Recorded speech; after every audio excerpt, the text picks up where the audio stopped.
I think that's what's so powerful about Star Wars is I think because the stories are really powerful and really strong is that you form this meaningful connection with the story so that when you meet someone else, there is an assumption that is usually correct that they have the same connection to the same thing. And you're able to bridge that gap. Whereas ordinarily, you'd have to just hang out with someone 3 or 4 times to get to that level of friendship. But as soon as I meet someone and I know they like Star Wars, straight into a very deep conversation about Star Wars and about nerdom.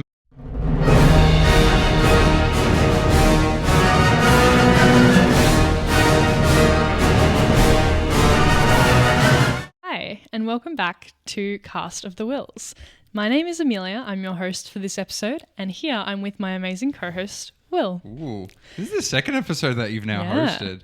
I feel like in 10 episodes' time, there'll be like a plot to take over. You're like Palpatine scheming within the Republic to take over. On both sides. Yeah, and then you'll be corrupting, I don't know, Lucy, who's been in on it before, and you're like, Will's trying to take over. I'll do an episode with Lucy and you won't Yeah, and I even just be won't involved. even know about it. And so you're not hijacking the podcast, No, but I'll I'm allow not. you to do 2 in a row. I'll give you that. I'm kidding.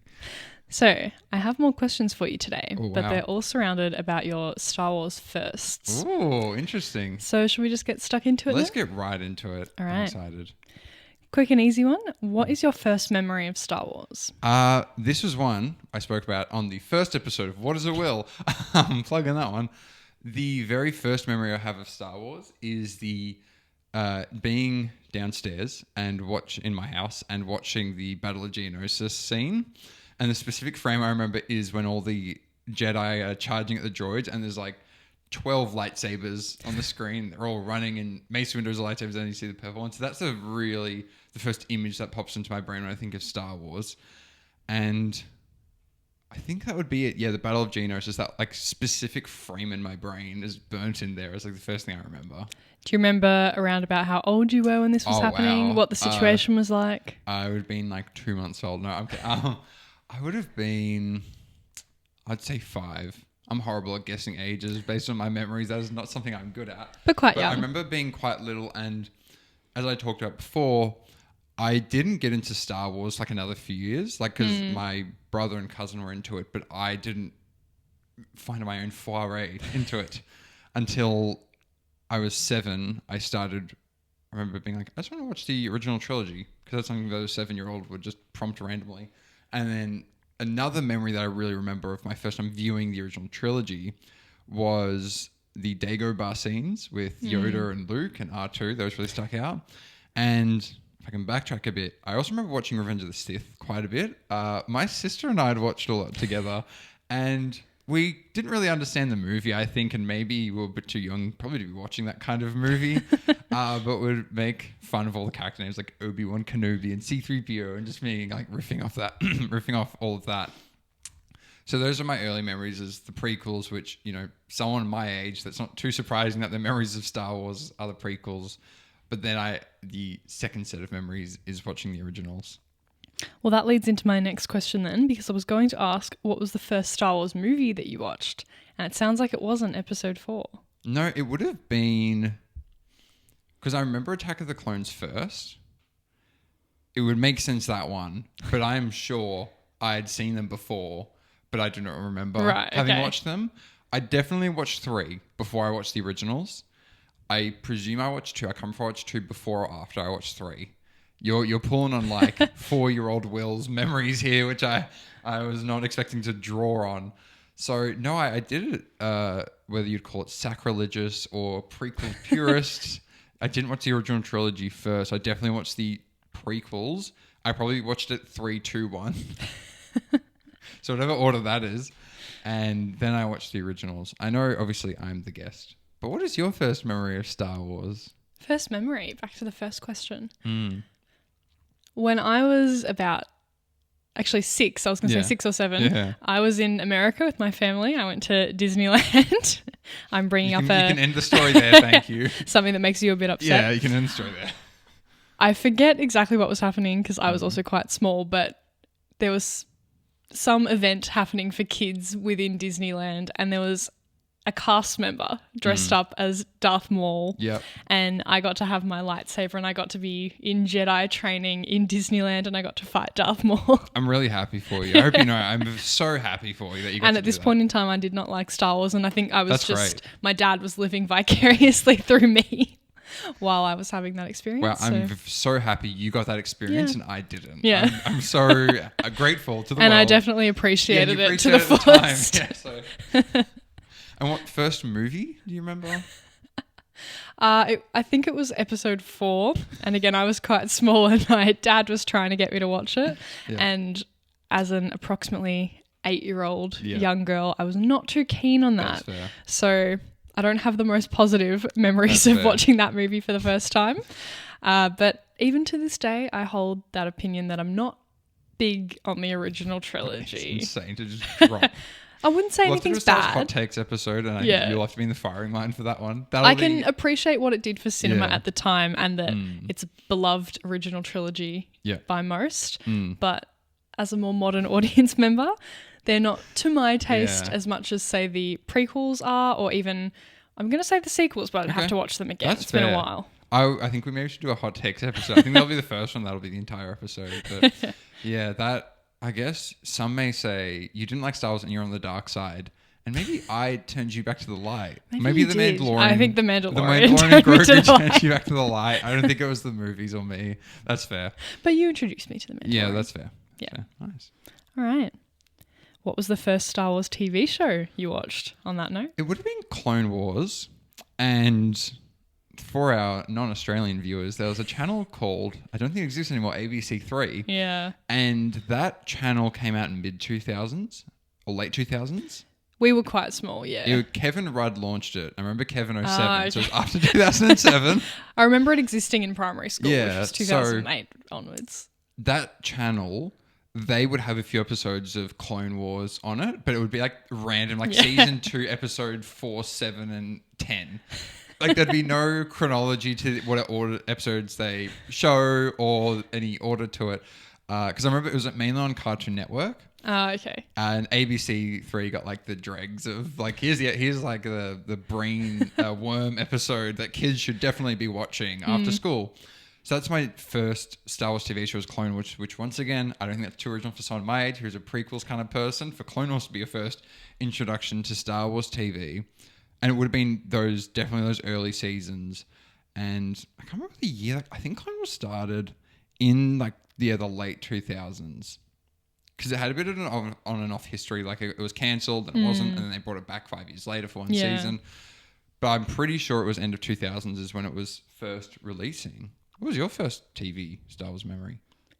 I was going to say The Mandalorian, but it actually would have been Clone Wars on ABC3, That's fair, yeah. which was one of the shows at the time that I remember being upset when that was on because I think it might have been shown for the last half hour of programming. So since it was a kids channel, I think the programming stopped at 9 and then it just went to Rage. Up at 8:30 watching. That's not late. That's fair. I feel like for a kid, you know. Or it might have been 7 and then this was on from 6:30. Yeah. Like it was in the last Wow, half Rage hour. is a throwback. Yeah, I know. The music throwback. videos are on yeah, afterwards. I yeah. think they were at least. Yeah. And it was the type of show that I told myself I didn't like, but I would sometimes watch. So it was always in there. Explain that to me. Same with Superhero Squad, which was also on ABC3. I didn't like it That either, is a throwback, but I would yeah. occasionally watch it. Wow. So it seems like the Star Wars bone was always inside of you. It just had to come out and flourish. Maybe. Like Anakin was always there. It was just he had to be brought to the light side. I can see a real parallel between you and Darth Vader. Oh, can you? Thank you. That's a compliment. It's a compliment. I'll take it as such. All right. What was your first Star Wars Lego set? Wow. I don't even know if I can answer that question. That is a blank spot for me. First one you remember? I remember getting. See, this will just contradict my answer, but I remember getting it was the droid tank, and it came with a droid or 2 droids, a clone trooper, and a Jedi. And I remember wanting that set because I never had a character with a lightsaber before. Because it must be when Clone Wars was coming out and they're releasing a lot of Clone Wars sets. I only got sets with battle droids and clones, which now the clones would be cool to have. But at the time I was like, I just want a Jedi character for once. I want a lightsaber in my set. So I clearly had sets before that. Right, but I definitely remember that the tank one. It wasn't like the MTT, the big one. It was like just a smaller tank. Before that, I can't remember which ones I would have had before that then. Yeah. Do you remember your first Lego Star Wars set? It might be the Mandalorian. The pram one. Oh, Grogu. Grogu on the pram. Yeah. Because I've built some with you, but that's the first one that you've received. Is mine. Interesting. Yeah, there you go. That one. We have to get building. That one was like same with like First Star's memory. I think I was too young to like develop a memory and be like, well, I'll have a podcast in 20 years' time. I need to remember this moment. This set. I think I was too busy enjoying Lego at the time. That's what matters. Which maybe I do too much. Or not enough of now. Yeah. Well, yeah. Got plenty of sets to enjoy. All right. What was the first Star Wars game you played? Oh, there are two. It's either Star Wars Jedi Knight 2 Jedi Outcast or Star Wars Jedi Knight Jedi Academy. I think it would have technically... I played Jedi Outcast first, but I only played like a few minutes of it. And then I played Jedi Academy. And that's because my brother and cousin were really into those games. And I still remember after a family event, we came back to our place and... we came into this room at the time, actually, when it was someone else's room. It was just like a computer room because it had those back in the 2000s, a computer room. And my cousin showed me how to put cheats in the game. And that just like blew my mind. I was like, whoa, you can like not die in the game. You can go through walls. You can have these characters, these weapons, everything. And so I remember that specific memory of putting cheats on the game. But... yeah, Jedi Knight Jedi Academy is the one I remember playing a lot as a kid. That was a game I loved a lot. I didn't know how to play it. I think I only completed it for the first time without cheats 10 years after I first played it. Because when I was a kid, I had no idea how the game worked. Because it isn't a game that tells you... like, it isn't like a modern game where it's like, do this, interact with this. It's like, enter the base. Figure it out. And there's like one panel that you have to interact with, but there isn't like an icon near the panel. You just have to figure it out. So they're a bit more, I think they're more for mature people, those games, but I was like 7. I was like, no, who cares? So those Jedi games, they were the early memories I have. And then also at the time, Star Wars Rebellion, that was a good one. That's a real-time strategy game where you play as the Empire Rebellion and you're sending fleets to different planets. You're doing ground war. It's like the Star Wars Rebellion board game we played. It's like that, but if that was more of a computer game. Okay. So you're doing both space and ground combat, which that one was a lot of fun. I didn't play enough of it though, I remember as a kid. And I think I played a bit of it like 5 or 6 years ago. I tried it again and it is good fun. I know people have done a lot of support and modding for the game. But definitely, I'll say Jedi Knight, Jedi Academy. Jedi Outcast, I remember playing it, but I don't remember which one came first. So I'll put in Jedi Academy because I like that one more. Well, as a spin-off to that question, what was the first Lego Star Wars game you played? I reckon it would have been on the DS, not the Wii. Oh, okay. And I think it would have been the original trilogy. So in Lego Star Wars, the original trilogy on DS. So that's 4, 5, and 6 on the DS. I definitely remember playing the complete saga on the Wii, but definitely original trilogy on the DS, yeah. Bit of a throwback with that one. That one is, yeah. I remember that one had some insane platforming because they hadn't designed the game properly. There were like some platforming bits where it was really tricky and finicky to get. Like it wasn't as easy and straightforward as it might be now. But I remember playing that game quite a bit as a kid as well. Yeah. Nice. All right. What was the first piece of Star Wars clothing you bought? I bought. Okay, that's a good caveat. Yeah. I should specify. Yeah. I bought. Shout out to Culture Kings. The goats. The first one I bought, I think I bought 4 of them, but the one that sticks out, it's Darth Vader. It's the one I wore when I met Hayden Christensen. Spoilers for a future episode. The one when I met Hayden Christensen, it's got Darth Vader on the front, but it has this orange and red background, so it's a bit like a lava aesthetic. And on the back of it, it has the iconic shot of Obi-Wan and Anakin fighting where they both have their lightsabers up and the lava's exploding behind them. And above it, it says, "I am what remains," from the Obi-Wan show. And I remember seeing that and I was like, they're cooking on the front, they're cooking on the back. I got to get it. And they had other shirts like that, Palpatine and Boba Fett and a lot of other cool characters. And Culture Kings do a few cool Star Wars shirts. I think all the shirts you've seen so far that I'm wearing have been from Culture Kings. So they do a cool streetwear aesthetic for their clothing, and they do a lot of collab with the nerdy IPs, not just Star Wars. They do a lot of niches as well, which is really cool to see. So I think the first Star Wars clothing would have been the Culture Kings Darth Vader I Am What Remains t-shirt, which I have some fun stories with that one.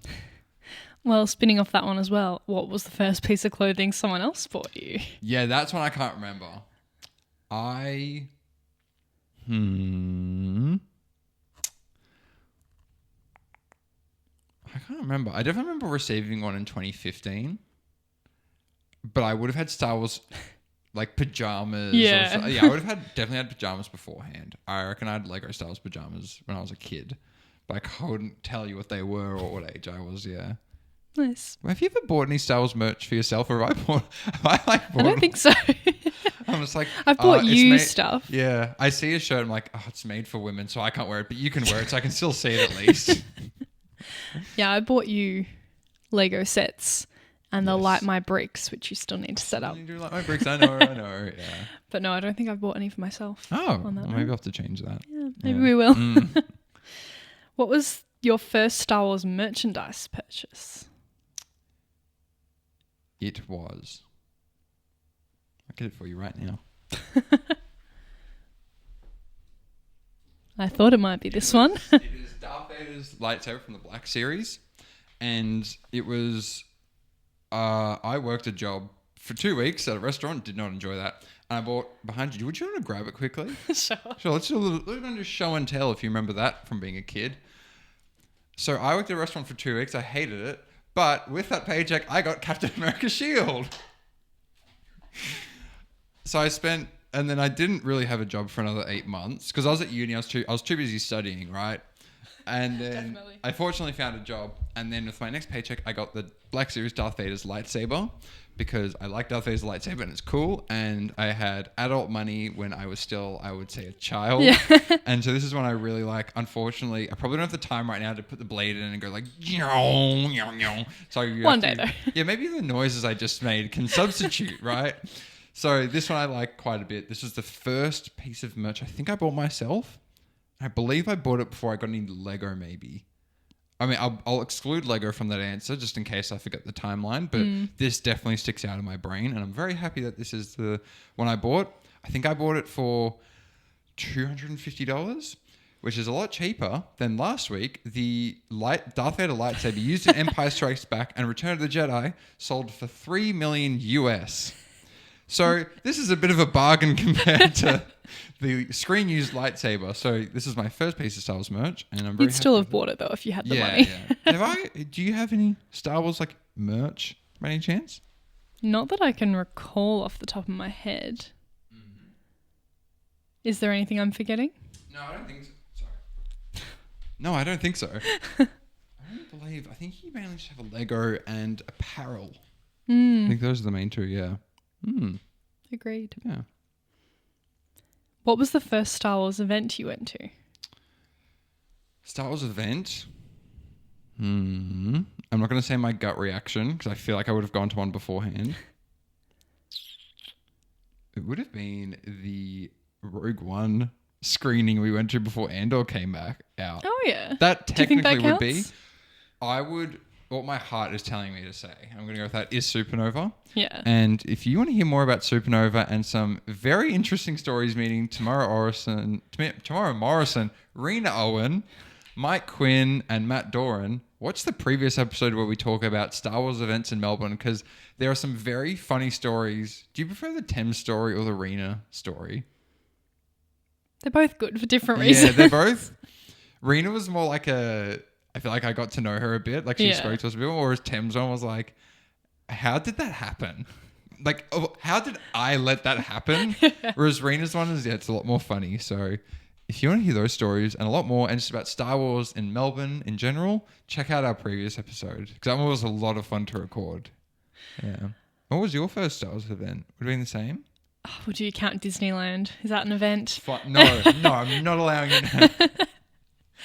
Yeah, I'll allow it. Probably. I went to the Rogue One screening as well. Yeah, fair.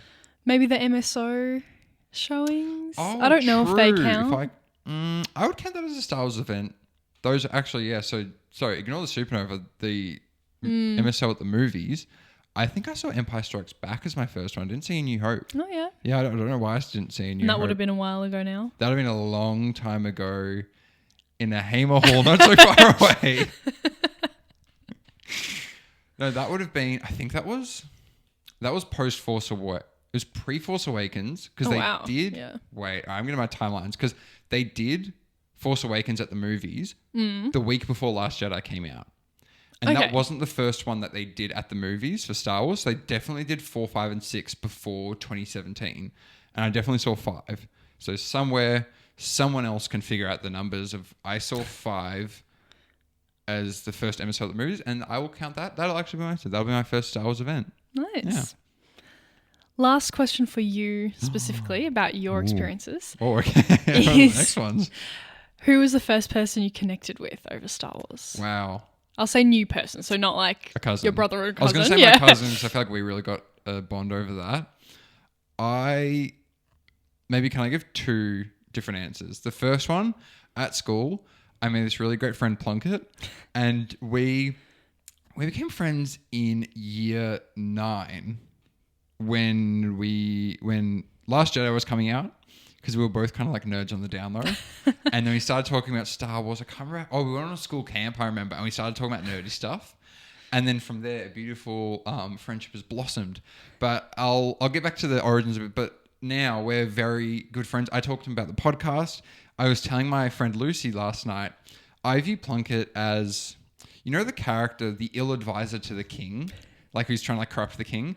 The ill advisor, but if he wasn't ill, if he was just, the advisor was just awesome. And cool. So, yeah, Plunkett's one of those friends. He's very kind, very knowledgeable in Star Wars, very intelligent. He's helped a lot with this podcast. And we connected over Star Wars because I remember when Last Jedi season was happening, the whole year of 2017 was Last Jedi season. I remember a trailer dropped when we were in class. And it was a class we maybe didn't care about as much. So I remember the teacher was like, all right, everyone do your work. And I remember I was watching The Last Jedi trailer in class, and Last Jedi was a movie where everyone was like, what is going to happen? Any frame, it was kind of like Avengers Endgame. Every frame would give something away. And I remember shaking and sweating a bit in class watching The Last Jedi trailer. And then I had to go up to the teacher and ask a question, and I looked over at Plunkett and I gave him my earbuds and I was like, watch this right now. And he's like, what do you mean? It just came out. And then I remember I was talking to the teacher and I look over at him as he's watching and he's just like... Live reactions. So I was trying to talk to my teacher while he's just giving the best audience reactions to a trailer. So that's been a great friendship that has definitely stemmed in Star Wars. We've also talked about, Lord of the Rings and other nerdy stuff, but that's been a great friendship that started in Star Wars. Otherwise, the other one that comes to mind... And I would consider someone I speak to once a friend, because everyone's a friend, There's a few people I met at Star Wars Celebration, and obviously I'll get into those stories another time, and maybe I'll tell about these people a bit more, but there was this one guy, Nick, I remember, lining up to get Hayden Christensen's autograph, and we're in Japan, and we started talking. He lives a few suburbs away from me. So we just started talking a bit about Melbourne, but obviously about Australia, and I will save that story for another time, but he helped me a lot because I was carrying 10 bags, a poster, pens, testing. It's late at night and you're freaking out. And he was great. He was just holding bags for me. Aww. We were just chatting. So that was really great, that experience. And another date celebration, the queue to get into the event, I started talking to this guy from the UK in front of me. And he was a really lovely guy. We're talking about Star Wars, obviously, it's a Star Wars event. But at the end of the event, there were some limited things that the event was handing out, and he had somehow got a few of them, and he messaged me saying, hey, do you want another one of these? And that meant a lot to me, that someone I just met the day before, and we only spoke to a bit, was going to give me a limited edition thing, which in Star Wars, if it's limited edition, it's top of shelf stuff. That's hard to get.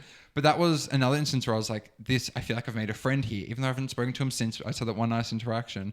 And that's what I think Star Wars does for people. You can create really meaningful friendships so quickly because there's that shared appreciation and language for Star Wars. And like I said, the whole point of the podcast, I'm doing a Giancarlo Esposito sermon right now. The whole point of and if you want to hear about that sermon, watch the Star Wars Events episode. The whole point of Star Wars for me is it creates such an amazing community if everyone brings their different views to it and what they enjoy and what they appreciate about Star Wars. But at the end of the day, it's the one thing, and it's how do we all love the same thing differently? And all of our different ways of appreciating the same thing means we get to be friends with people we wouldn't otherwise. I get to meet and become great friends with these incredible artists who make costumes. I wouldn't otherwise talk to those people, but Star Wars is what brings us together, and then I make a friend through that. So that's why I think Star Wars is such a powerful... Obviously, the stories are cool, the characters are great, the lightsabers are awesome, but it's the community and it's the people you meet at these events and the friends you make, whether you're at uni or work or school. As soon as you bring up Star Wars, I always see something in their eyes change. And in future, I have another guest coming on, which I'll talk about that, but you see, as soon as someone knows that you're a Star Wars nerd, you can see them relax. You can see them honestly be a bit happier, and then you're talking about... so in depth about this thing that it's like a secret code, but everyone's just sharing Star Wars in a different way. And the other thing is you don't have to be a mega fan of Star Wars. You can just be someone, I've only watched Mandalorian season 1 and I still want to talk to you about Star Wars. I want to know why did you watch season 1? What do you like about it? Why haven't you watched other things? And that I think, wow, this is really a tangent. I think that's what's so powerful about Star Wars is I think because the stories are really powerful and really strong, is that you form this meaningful connection with the story so that when you meet someone else, there is an assumption that is usually correct that they have the same connection to the same thing and you're able to bridge that gap. Whereas ordinarily, you'd have to hang out with someone 3 or 4 times to get to that level of friendship. But as soon as I meet someone and I know they like Star Wars, straight into a very deep conversation about Star Wars and about nerdom. And then a lot of the time, the people I meet that like Star Wars, they are incredibly kind and nice people who are extremely generous with their time and with their resources. And I think that's what's so amazing about Star Wars. Does that answer your question by any chance? I think it does. So now you have to one-up it. Who have you met through Star Wars? You don't have to give a lecture on why Star Wars is amazing. I don't know if I would say I've met anyone through Star Wars. I've met people through you, possibly through Star Wars. Yeah, right. So I feel like Lucy and maybe Trinity, who'll be on this podcast shortly. You get to know them a bit more. Yeah. They seem engaged more in the nerd culture perhaps than I would be otherwise, and I've met them through you. But I don't know, maybe I need to go to more events. True. Yeah, actually. My last question, which doesn't relate to you but relates to the audience. Wow. If someone hasn't had any exposure to Star Wars, what would you recommend their first be? Whoa. You could give the traditional answer of episode 4, or do you have something... Is there something wrong with episode 4? No. I've heard of something... All right, I'm going to tell you all the different orders you can watch it. So there's the release order. I don't need to go through that. Just look at the year the movie comes out. Chronological order, 1 to 9, and you put the spin-off movies in there.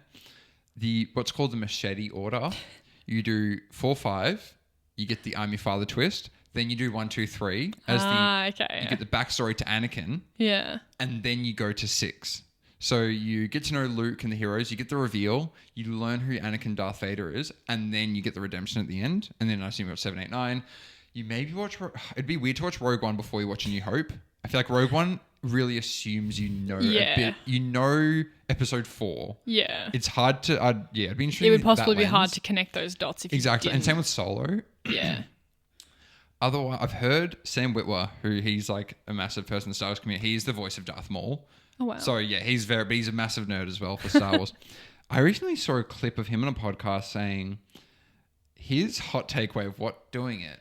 It was, you watch Clone Wars first. You get to know Anakin. Then you watch episode 4. And then Obi-Wan says, Darth Vader killed your father, Anakin. And the audience goes, I loved the Anakin character in Clone Wars. Darth Vader's killed Anakin. So now the audience hates Darth Vader for killing Anakin. And they know who Anakin is and isn't like this weird character we've never met. And then in 5, you get the twist. And then that Anakin is Darth Vader. And then whether you go back to 1, then you watch 3 to get how does he become Darth Vader after we just discover the twist. And then you watch 6. I'm not too sure where 1 and 2 fit in there. Maybe you do 6, maybe 1, 2, 3, but I think he said it's more powerful if you do Clone Wars 4, 5, 3, 6. Okay. Yeah, really interesting order, isn't it? And then I assume once again the sequels, every viewing order is like the sequels are at the end. And it's interesting, the spin-offs are a tough one. I would always say watch the spin-offs after you've seen the original 6 or after the sequels, because the spin-offs I feel like fill in gaps. They're not like necessary mandatory viewing order. What I would recommend, it's tough because I know people nowadays, if they're going to watch, if they've never seen Star Wars before, and they're somehow watching this podcast and they've gone this far into the episode and they were like, I want to know how I should watch this. I feel like my heart wants to say 4, but my brain is saying they will tune out if they watch 4 because it's a movie of the time. It's almost 50 years old. If someone's used to a more modern palette of movies, they might check out of 4 after watching them. I'd just be like, it's not for me. And that's where honestly, maybe they do start with 1, even though 1 is, 25 years old now plus. Maybe you do start with 1 because it's a bit more of a modern movie and you do the chronological order. Okay. I would say story-wise, you do release order or you do the machete order. Machete, I think I need to test that on someone. But it's hard nowadays to find someone that doesn't know the twist. That's the hard part. People can't know the twist for the machete order to work. I need to test the machete order on someone somehow who doesn't know anything about Star Wars. If someone would say, I promise I will watch 6 or 9 movies, I would say do release order. But if I need to make sure that they stay on, I would probably do chronological order then. And I probably wouldn't make them watch the spin-offs in order because it's hard because you'd watch 3, then you'd watch Solo, and it'd be weird to introduce Han Solo. I feel like it's another movie. It's hard because I haven't seen it, obviously, in chronological order with my brain fresh. Whether Solo works without you knowing Lando's Solo, where the character goes eventually. And same, I don't know how well Rogue One works when you haven't seen, at a minimum, episode 4. I would assume it does work because it doesn't rely on episode 4, but it'd be interesting going from like a really modern 2016 movie to a 1977 movie back to back. And where you're right, it does rely on you knowing what happens next. Yeah. Like if the point where Rogue One ends, if you don't know where that's leading, how would that be received as the end of the movie? And I think that'd be very interesting. And the other thing, which obviously a lot of people brought up, but I couldn't care less, Darth Vader has this insane hallway scene in Rogue One, which is cutting down rebels. And then in episode 4, he's just kind of like looking around, just like hanging out a bit. He fights Obi-Wan, but they're fighting really like slowly, because you can see the dust coming off the lightsaber sticks and you can see the cord going into Obi-Wan's arm. So I think that would be a bit jarring, seeing that high visual effects, insane action sequences with like X-Wings flying around and, stormtroopers blasting, and it's really high quality and choreographed. And then episode 4, it's a bit more rustic, which I think is the charm of the originals. But I think if you just came out of Rogue One and you're like, Rogue One was amazing, 4 might, I wouldn't say bring it down. It'd be a different speed. Yeah. It'd be really changing the gears. But what I found worked on you, I'm going to point you out. People love Baby Yoda. I was going to say, you're only talking about the movies. Let's be honest. You wouldn't have watched Star Wars if The Mandalorian didn't exist. Probably not. I like The Mandalorian as a character too. Because what we did, this is like Lucy again. She's using Star Wars as to fill in the campaign. I feel like you watch Star Wars to fill in the context of The Mandalorian. Because I think I tried getting you to watch the movies. It wasn't working. And I was like, people love Baby Yoda. So I was like, all right, how about we just watch the first episode of Mandalorian? And then from then on, I think we watched all of season 1. And before we started 2, I was like, all right, you're going to do your homework now. You're going to watch the everything. And then you get to enjoy season 2. So I think I don't even consider that. Maybe because it's quite separated. It is. You don't have to, especially season 1 specifically, you don't need to know any Star Wars. It's one of those things. It's just a sci-fi. You'll see like the setting. Jabba's security droid eye come out and I'll be like, it's the Jabba's security droid eye. But if you don't know that. For you, it's just like, I couldn't care less. Yeah. That is, wow, look at me. This is the perspective I need. I think Mandalorian could be an amazing way to introduce someone because it's very beginner friendly. It still has that Star Wars charm of like, it's still a bit archaic and quirky at times and a bit weird. But it has, once again, the good themes of family in it and, good character arcs in it. And you have great villains like Moff Gideon and all those other characters. So I think maybe you're right. Mandalorian season 1. And then you deprive them of season 2 and you say you have to watch everything else and then you get to enjoy season 2. What would you say then? I think, yeah, you're right. This is a boring answer, but it depends on who you're introducing. Because you have to put an answer. I'm going to put you on the spot. You have to give an answer. Well, the answer I'm coming to mind, as you said, that it's hard to find someone these days who doesn't know anything. So realistically, it probably has to be a kid.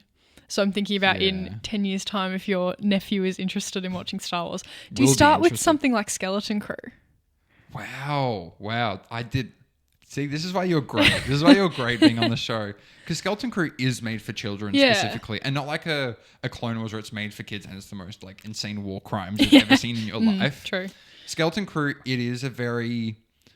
I guess Indiana Jones is still kind of for kids, but it's a very not childish, but you still approachable. Feel there's some stakes. Yeah. It's not too scary, but there's still a bit of like a fun mystery. There's some tense moments. I was tense and I'm like a grown man.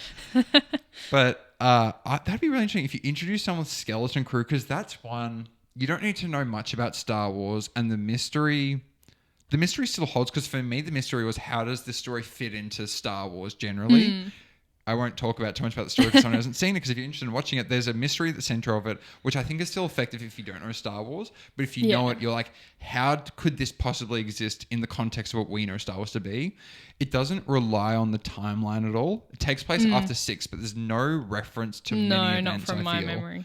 So I suppose if you're introducing a kid, honestly, Mandalorian and Skeleton Crew could be, because there's a YouTuber I watch, Hello Greedo, and he has a daughter. I think a few years ago he had a daughter, and he was trying to get into Star Wars, and he said he has to realize her version of Star Wars won't be the 40-year-old man's version of Star Wars who grew up with it. And he said she loves Skeleton Crew. She loves Bluey. She did not want to watch the original trilogy. She kind of liked Mandalorian, but she loved Skeleton Crew because she was the intended audience for that show. So I suppose introducing a kid to Star Wars, Skeleton Crew could be your gateway into it, and then you go into Mandalorian. I feel like when they're a bit older, Mandalorian, there's still a few grown-up moments, I'd say, where, you know, there's still a bit of violence at times. But I feel the story's still a bit more complicated. That's fair. And part of the appeal, I would assume, for a young child for Skeleton Crew would be that they're also the protagonists. That's very true. Like, you can see yourself represented. Yeah, definitely. Whereas in the Neil Mandalorian and Grogu... Neil, I am Neil. Neil is me. But... yes, Grogu is a child, but realistically, you're not seeing that child representation in the actors. Interesting. That is a really interesting perspective. Maybe it is the Skeleton Crew Mandalorian gambit, and I'm just stuck in my old ways, and I need to let the past die and kill if I have to, and burn in. Of course, you get to everything that's important eventually. But I think you're right. I think I think the point of... It's hard, because I wonder what a kid would think of episode 4. Well... because if they're not that indoctrinated by modern movies where maybe there's a bit more action, because Star Wars, as George Lucas said, it's meant for children. It's not meant for older people, right? Obviously, you can still enjoy them. Maybe as it progressed, it became that. But the original was meant to be for 12-year-olds. And I'm interested to see modern days if a kid would like episode 4, because obviously I would assume, big assumptions here, kids these days see a lot more high energy go content, and if you show them something like episode 4 where there's still a lot of action, I'd say, but the action, it's a bit slower, I'd say, the action, and obviously it might not look as great, but is the charm of Luke Skywalker still there, of the kid who's just a farmer becomes the hero? Is Han Solo's antics, are they still entertaining for a kid? Is, Leia Organa still inspiring? Is Obi-Wan still, interesting? And I'd be interested to see, what a kid would think of episode 4. I mean, from my own experience, although this would have been in about 2010, I wasn't keen on it. Didn't work well. No, it didn't. So difference is whether you're forced to watch it or whether someone's like, do you want to watch this thing? Like, yeah, cool. That's true. Yeah, but maybe you're right. Maybe if they're a kid, Skeleton Crew Mandalorian. If they're an adult, Mandalorian, potentially. Still, okay. I'd say Mandalorian, because... you don't need any setup. The Mandalorian's a pretty established character in the show, in that you start the show and he has a reputation as a character. You don't have to get to know him. Jump straight into it. Jump straight into it. Obviously, his character develops, but there's not a lot of... he starts off as a nothing and he becomes this. It's like, for you, there's not that work of investment. You get stuff and he's a cool bounty hunter, and from there, the story takes place. So, wow, there you go. This is why I need guests on the show, because if I started, I'd be like, you have to watch episode 4 first, and if you don't, it's not Star Wars. You're not a true fan. You're not a true fan, yeah. There you go. That's all the questions I have for you, unless Wow, you have those any more are for very, me. very good questions. The other one would be the first movie I saw in cinemas. Oh, yeah. A Star Wars movie I saw in cinemas. And that would have been Force Awakens. Because I believe 2013, in the early 2010s, if you went around at the time or if you forgot, 3D was the thing. Every movie ever was in 3D. It was all the blockbusters. All the blockbusters were in 3D. So I think in 2013...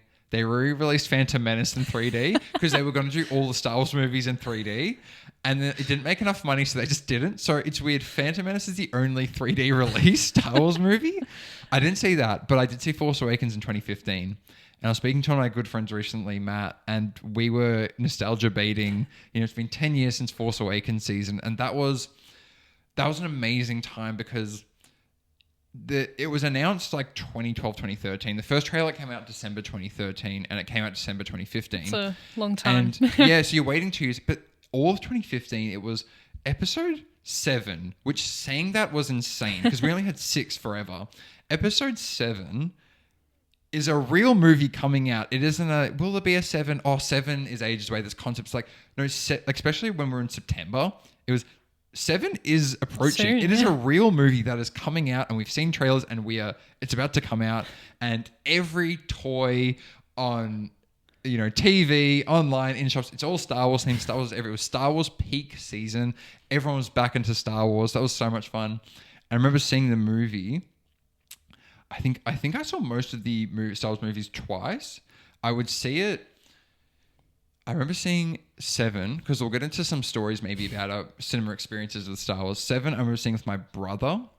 And it was 7, there was a lot of spoilers. That was probably the first spoiler culture movie, I think, in modern. Actually, I think Harry Potter maybe would have been like Snape kills Dumbledore. That would have been, sorry if you didn't know that. Snape kills Dumbledore, from what I can tell, that's the first biggest spoiler on the internet. Because the internet was around when that book came out. And then I think that obviously maybe translates into the movies a bit if people hadn't read the books. Yeah, I was going to say, I remember watching YouTube videos back in the day about people spoiling the book. Yes, yeah.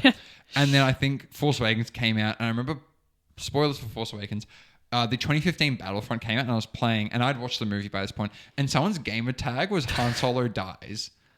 Where's the joy? And I remember Facebook was a really big thing at the time, so people would just be posting the image of Han Solo dying and images of Luke, and yes, but I was glad I got to watch the movie, and I think I saw a spoiler that Kylo Ren's dad is Han Solo, and my brother saw the movie before I did, and I was like, oh, is this true? And he's like, oh, no, it isn't. Up to my brother. And then I remember seeing it a second time in Gold Class, which is like the premium wave. They bring out food and drinks while you're watching. I saw that with my dad. Yes, the second time. The first time I watch a movie, I just want to watch it. The second time I can go to Gold Class, maybe enjoy it a bit. Yeah, so my first memory of seeing a Star Wars movie in a cinema was Force Awakens. It wasn't. Interestingly, 2008, I believe, the Clone Wars movie came out in cinemas. Oh, yeah. And what that was... they stitched 3 episodes together into a theatrical release, and I don't think it did too well. But I remember seeing the poster for that movie, and I was like, "Oh, cool, that's a movie that's out." And if you watch it now, you can really tell they've just kind of put 3 episodes that are connected together. Yeah, it's not like it's not made to be a movie. Like there's 3 beginning, middle, and ends in the movie. Look, it has its charm. But yeah, so Force Awakens was my first Star Wars cinema experience, and I suppose we might, whether we talk about the movies in the future and I talk about them there, or we do a Star Wars cinema experience episode. True. Because obviously there's been a few re-releases. They re-released Phantom Menace a few years ago. They did Revenge of the Sith this year. Hopefully it's a bit more common, because I know in Melbourne specifically, quite a few cinemas are just doing re-releases of movies without anniversaries. So, and every year, May 4th, they usually do Star Wars. They'll do a 3 feature on 2 days. So Saturday is 4, 5, 6, and then Sunday's 1, 2, 3, or the other way around. I can't whether they do chronological release, but I can't remember. They never do the sequels or spin-offs. I'd love to. I've seen Rogue One in cinemas. Yeah. Second time after a re-release, and that was great to see in a cinema. So I hope we do get a few more re-releases. I'm really hoping for a Force Awakens re-release this year, 10-year anniversary. True, yeah. But though May 4th is always fun because I'll have a movie, but then it's like, I don't know if I have that in me to sit down and watch the originals or the prequels in one sitting. That would be a lot. Because I remember we did the Infinity War Endgame back to back, and they give you a 10-minute break. That was 5.5 hours, and it was fun, but it was good for a one-off experience. An event, might not do that again, or might do another in 15 years. And I remember they did it for The Dark Knight, and those are like 3 2.5 hour movies. I don't think I could do that. No. Star Wars, I might do it just so I can say I've done it, but it would be tough. It'd still be a lot, I think watching even the originals or the prequels back to back with like a 10-minute break between. I know there are a lot of places in America that do the full 11 movie marathons in a day, or they play back to back. Yeah. I remember they did that for Marvel before Endgame. They did every movie before Endgame. They showed them back to back over like 2 or 3 days, like 24 hours. And you just come and go, I assume. At midnight, Endgame came out. I think I would have been burnt out with Marvel by the time I get to Endgame, but I think that'd be an interesting way to watch the originals or prequels is to watch them back to back. I think it would be exhausting and you wouldn't watch them for a while. No. Yeah. Anyway, that's the only other question I think I wanted to add. Yeah. There you go. Well, thank you all for listening to this episode of Cast of the Whills. You can find us on YouTube, Spotify, Instagram, and TikTok. And if you subscribe, you become a guardian of the Whills. Ooh, that sounds very exciting. See you soon, and may the podcast be with you. Bye. Bye.